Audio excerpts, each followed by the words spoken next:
Welcome, gentlemen, back from Serbia. The sex seminar was amazing. We taught lots of cool things. The other instructors were amazing. I learned lots of cool things. And it's all about being this good, modern-day sexual man who's okay with himself and his own sexuality and being a man. That's what it's about. One of the things that always comes up, though, whether it's either a Skype consultation or my personal clients or even in seminars, when people are talking to me, a lot of guys are still, to this day, trying to compete with other men, trying to be better than or comparing themselves with other men. And it just doesn't work that way because you're always going to be striving to try to outdo someone, and that person is probably better at being them than you trying to outbeat them, if that makes any sense, okay? The best you can really do is just be okay with who you are and strive for progress, not perfection, okay? Put it that way. And a lot of guys always ask this question, and I just sit down and I go, hey, you know what, let me tell you a little story.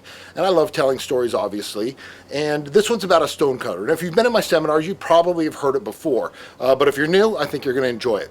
See, once upon a time, there was a stonecutter, and all day long, under the hot sun or the extreme conditions, you know, he sat there and he just chip away. It was a very arduous job. He just sat there and just chip. Little pieces of this granite just came off of this big wall of mountain. But every day he just chip. And he always thought to himself, I wish I was just, you know, more powerful. You know, I wish I was doing other stuff. And he would always think about this. Well, one day he was walking home and he looked in and he saw this nobleman's house. And he was just kind of looking through, and he could see through the window the nobleman was there with his beautiful wife and his wonderful kids and his big home. And he just thought to himself, he said, you know what? I wish that I could be that nobleman just for a day. And before he said it, boom, he became the nobleman. He found that he was sitting at the table, and he looked over and he saw his beautiful wife and his beautiful kids. And he thought to himself, this is it. This is power. This is what I want to become. This is it. And, you know, time goes on and he's enjoying his family and he's enjoying, you know, just having money and being able to go to the store and buy whatever he wants and having the respect of those countrymen around him, until one day he was summoned that the king was going to be coming through, and all the noblemen had to basically line up and bow to the king. And he thought to himself, he said, oh, that's what true power is. He goes, why should I have to bow to anyone? You know, I'm a nobleman, yet this is the king. So he has to, and he's just thinking to himself, you know what, that's what true power is, to be a king, to rule the lands. That's what I wish. He goes, I wish that I could be the king, and boom, he became the king. And he noticed that he could rule the land, and any law that he put in would be enacted, and all the people gathered round and bowed at his feet. And he was just thinking, this is it. This is the life right here. You know, I'm a king. You know, everyone has to do whatever I say. I have control of whatever goes on. Everyone looks up to me. This is amazing. And he really, really enjoyed being the king for many, many years. Then one day, you know, they were going to travel, and so they got all hoisted up, and he was in his little carriage, and they're going across the land, and all of a sudden it was just a super hot day, and it was just scorching everything, and everyone was sweating, and he just started cooking in this carriage, and he was just thinking to himself, my God, like, I'm the king, I'm supposed to be the most powerful man ever, yet the sun is just beating down on me, and it's making me sweat uncontrollably.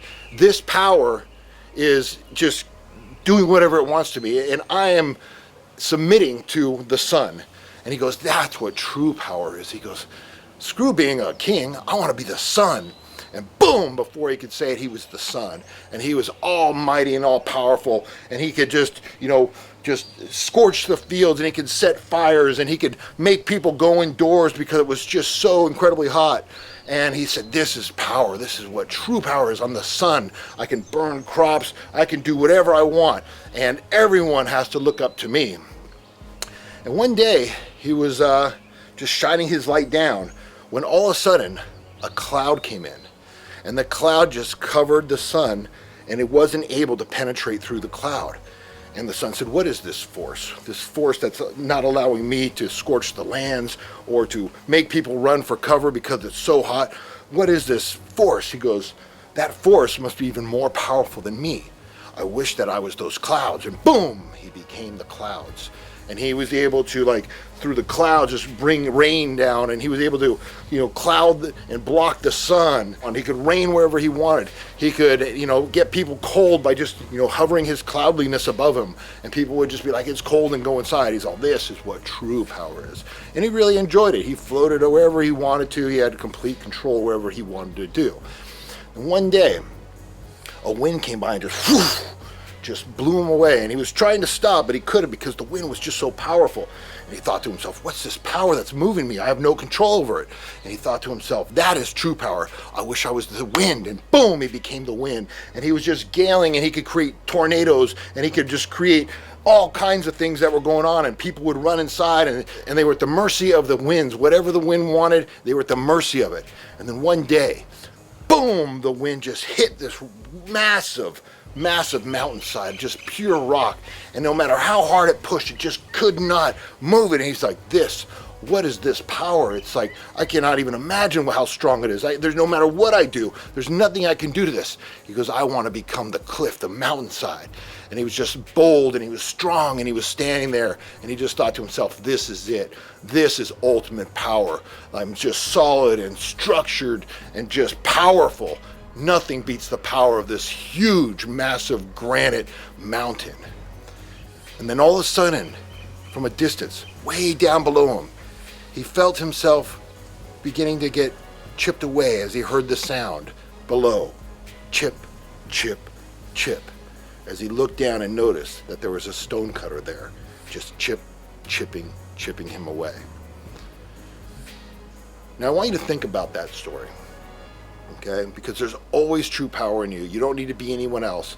You just have to realize that you have that true power inside yourself. So, with that said, I'm going to let your brain, your unconscious, think about this, and I hope it thinks about it in a good way. And if you like the video, please like it and subscribe below. Until next time, Hypnotica out.